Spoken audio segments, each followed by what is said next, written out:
साल में कितनी बार निकलती है कांवड़ यात्रा? साल में एक बार या निकलती है ना? कितने दिन की निकलती है? एक बार। कितने दिन की निकलती है?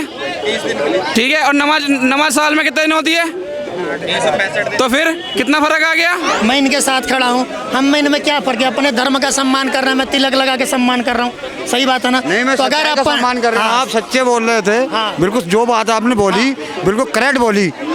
कि नाम रख के अगर हम व्यापार करते हैं तो आप ग्राहक से भी कनेक्ट होते हैं, ऐसा थोड़े नहीं है। आप देखेंगे कि सबसे ज़्यादा जो कपड़ा सिलाई का काम किसका है? ये पहना हूँ तो मुसलमान समाज का है। ढाबा का नाम भी है, अपने नाम से रखिए। और सबसे बड़ी बात कि जो आपने कहा ये मूत्र वाली जो घटनाएं सामने आ रही है, कुछ लोगों की मानसिकता है, गलत सलत फैला देते हैं। नमाज से दिक्कत नहीं है यार। देखो जैसे भिन्न भिन्न नदियाँ भिन्न भिन्न मार्गों से होकर अंततः महासागर में लीन हो जाती है, वैसे ही भिन्न भिन्न धर्म पंथ मजहब जाकर अंततः उसी महासागर में लीन हो जाते हैं। नमाज से दिक्कत नहीं है। आप चाचा से पूछिए, मैं अगर गलत हूँ, नमाज से अगर किसी भी आम व्यक्ति को दिक्कत होती है वो नमाज कबूल नहीं होती है। से जानना चाहूँगा कि जिस तरह से कह रहे हैं कि सावन में मांस की दुकानें बंद रहेंगी, अब अखिलेश की सरकार के जितने समर्थक लोग हैं वो कह रहे हैं कि जो लोग डेली कमाते हैं और डेली खाते हैं उन लोगों का क्या होगा?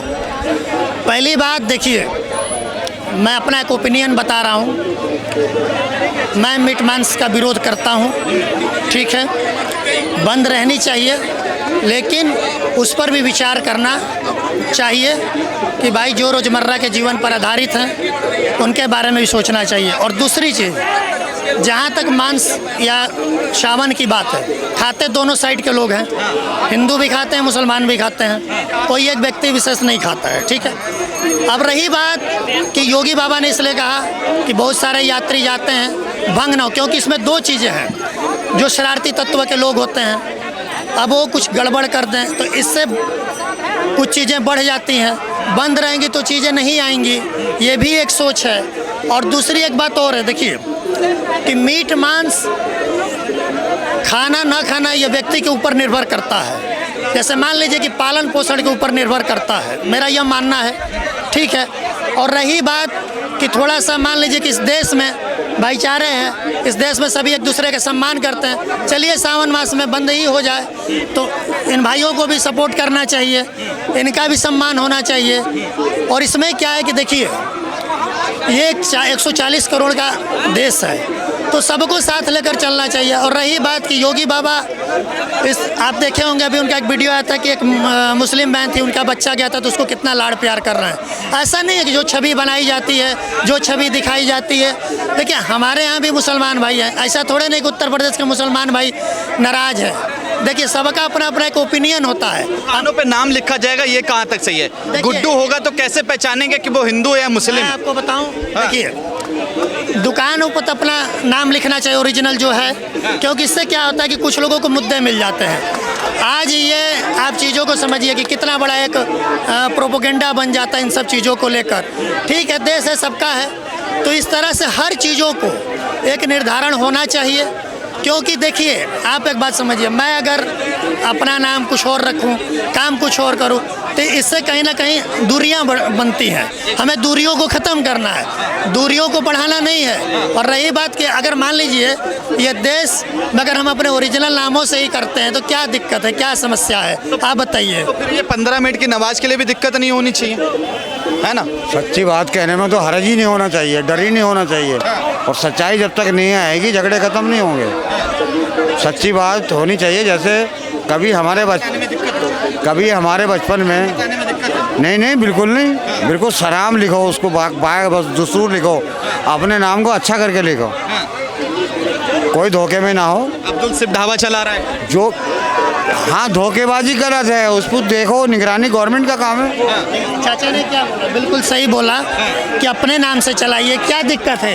अब ये चाचा हैं, मैं इनके साथ खड़ा हूँ, हम इनमें क्या फ़र्क है? अपने धर्म का सम्मान कर रहे हैं, मैं तिलक लगा के सम्मान कर रहा हूँ, सही बात है ना? नहीं, मैं तो अगर आप सम्मान कर रहा हूँ, आप सच्चे बोल रहे थे, बिल्कुल जो बात आपने बोली बिल्कुल करेक्ट बोली।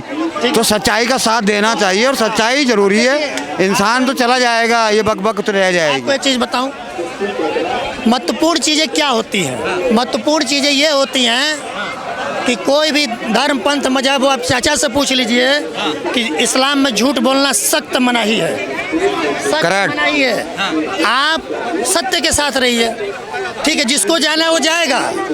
आप ये बताइए कि गुजरात से एक फूड का वीडियो वायरल हुआ था, वहाँ पे लंबी लंबी भीड़ लगी थी। क्यों लगी थी भाई? अच्छा प्रोडक्ट मिल रहा है, लोग जाएंगे। आपके हमारे कहने से मान जाएंगे? मैं आपको बोलूँ कि लाल किला मत जाओ। बात है कि जो अभी देखिए आपने एक वीडियो देखी होगी गाजियाबाद के, एक युवा ने, मुस्लिम युवा था, उसने जूस में मूत मिला दिया, देखिए तो इसलिए क्या नाम लिखने के लिए कह रहे हैं क्या? नहीं, ये गलत। ये आप जो है ना इस वर्ल्ड को आप 4 साल से बिलो रहे हैं। वो कब मिला जाता, मैं 4 साल से उस युवा को नहीं लाया तुम पकड़ के जिसने मिलाया था।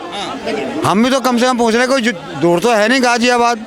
तो एक वीडियो लगातार सामने आती आपको है। एक बात बताऊं, ठीक है, ये जो पंडित जी कह रहे हैं ना, ये सोच रखी है आप सब, अच्छी बात है। इनकी सोच बहुत अच्छी है, इनकी सोच सच्चाई की तरफ जाती है, और सच्ची बात यही है जो ये कह रहे हैं। देखिए मैं आपको इस पर भी एक बात बता दूं, ठीक है, ऐसी कुछ घटनाएं सामने निकल कर आई, ठीक है, तो जब ये घटनाएं जिस समाज में आती हैं उसको पहले विरोध करना चाहिए, ठीक है। आज आप देखिए कि नाम रख के अगर हम व्यापार करते हैं तो आप ग्राहक से भी कनेक्ट होते हैं, ऐसा थोड़े नहीं है। आप देखेंगे कि सबसे ज़्यादा जो कपड़ा सिलाई का काम किसका है, ये पहना हो तो मुसलमान समाज का है। आप क्रॉकरी में भी जाएंगे तो उनका है, मुरादाबाद में चले जाइए उनका है, अपने ही नाम से है ना। तो ढाबा का नाम भी है, अपने नाम से रखिए।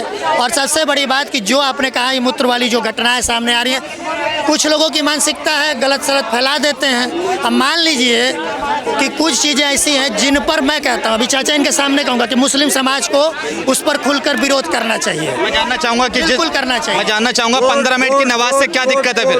15 मिनट की नमाज से क्या दिक्कत है फिर? नमाज से किसी को दिक्कत नहीं, रोड पे हो जाएगी तो उसके लिए क्या?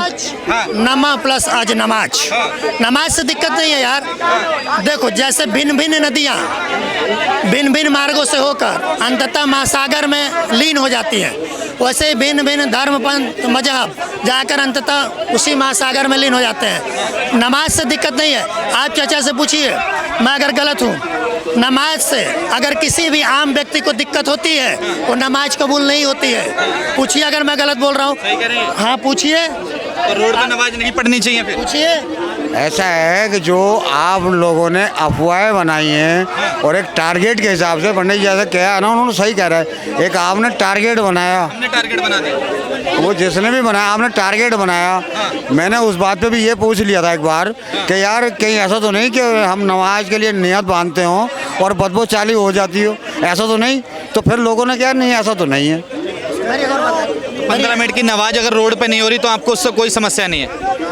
15 समस्या, जब हम इस देश के वासी हैं, देश में सारी जगह हमारी है, बासी है ना, और बोले भारत माता की जय। सबकी है भाई। ये पंडित जी ये वर्ड पूछते हैं हमसे, इनसे जरा ये मतलब पूछिए कि ये जय का मतलब क्या है, इनसे पूछो यार जरा, मुझे भी सुकून मिल जाएगा। जय बोलना पड़ेगा, हिंदुस्तान में रहना है तो भारत माता की जय वंदे मातरम बोलना ही पड़ेगा। क्यों नहीं बोलेगा? ये बोलेगा। ये धमकी पागलो, धमकी दिलवाते हो। देखिए क्या है कि मेरी एक बात सुनिए, ये क्या बात? भारत माता सबकी है, जय क्यों नहीं बोलते हैं ये इनके ऊपर है, ठीक है। आप मेरी एक बात समझिए, मैं स्पष्ट कहता हूँ कि अगर रोड पर नमाज पढ़ने से आम पब्लिक को दिक्कत होती है तो नहीं पढ़नी चाहिए, ठीक है। क्योंकि देखिए इतनी सारी मस्जिदें हैं बगल में, सबका सम्मान है, सब मस्जिद भी जाते हैं, पढ़ते हैं अच्छे से, क्या दिक्कत है? हम देखिए कोई भी इबादत होती है किसी को सुकून देने के लिए होती है, किसी का सुकून ख़त्म करने के लिए नहीं होती है। तो ठीक है, ईश्वर है। मेरा सवाल सुन लीजिए, मस्जिदों के स्पीकर हटवा दिए जाते हैं यूपी में, और वहीं कावड़ यात्रा जब होती है तो रोडों पे डीजे बजाए जाते हैं और फुल आवाज़ में बजाए जाते हैं। हालांकि इस बार ये कह दिया कि आवाज़ नियंत्रण में होनी चाहिए। देखिए, तो वहाँ मुसलमानों को लिए कहीं भेदभाव नहीं नजर आता? मैं आपको एक बात बताऊं, हर निर्णय के पीछे कुछ ना। भाई ये कावड़ यात्रा साल में कितनी बार निकलती है? कावड़ यात्रा साल में एक बार या निकलती है ना? कितने दिन की निकलती है? कितने दिन की निकलती है? ठीक है। और नमाज साल में कितने दिन होती है? तो फिर कितना फर्क आ गया? आप हमारे 11 दिन के लिए आप हमारे उस पे करोगे हमारे को कि ये बंद करो वो बंद करो, हम 11 दिन लेते हैं 365 लोगों के साथ इनको पढ़वाओ, देखो। इन्हें बता, इनके साथ इनकी शिक्षा होनी चाहिए। ये ऐसे लोगों मेरी के बात साथ सुनो, शिक्षा होनी आपने चाहिए। जो कांवड़ यात्रा इस बार योगी बाबा ने स्पष्ट कहा, शिक्षा तो अलग है। 1 मिनट की नियंत्रण, अरे रुक जाओ, अरे बोलने दो भैया, बोलने दो। नियंत्रण जो है, देखिए तेज साउंड से मुझे भी तेज साउंड नहीं होना चाहिए, क्योंकि देखिए क्या होता है आज के समय में 4 चीज़ें आप देखिए, डीजे बजाओ, पूजा पाठ करो, कोई दिक्कत नहीं है, लेकिन आप देखिए डीजे पर आप देखिए शादियों में डांस करते करते लोग गिर गए, ख़त्म हो गए, कई ऐसी वीडियोस आए। तो ऐसा है कि योगी बाबा का कहने का मतलब है, योगी बाबा का कहने का मतलब है कि भैया जो करो कंट्रोल में करो। ऐसा थोड़े नहीं कि आप हम भी कांवड़ उठा कर जाते हैं, ठीक है, सेवा भी करते हैं। आप एक बात समझिए, देखिए आपको मैं 4 चीज़ें भारतवर्ष की बता दूं, किसी की क्या मैं सोचता हूं कि सभी को यहाँ आज़ादी है, कोई कह दे कि आज़ादी नहीं है, ये गलत है, सबको आज़ादी है। उत्तर प्रदेश में भी सबको आज़ादी है। एक हमारे दिमाग में मेथड बना दिया गया है, एक थॉट बना दिया गया है, इसी कारण से आज हम लोग इसके सोच में घुले मिले। अब ये बताइए, योगी बाबा जो योजनाएं पास करते हैं, क्या मुसलमान बंधु तक नहीं जाती है? अरे इन सब चीज़ों से बाहर निकलो यार, सीधी सी बात है। आप जो कानून के, जो संविधान और कानून, जो नियम बनेगा वो सबके लिए बनेगा, किसी एक व्यक्ति विशेष के लिए नहीं बनेगा।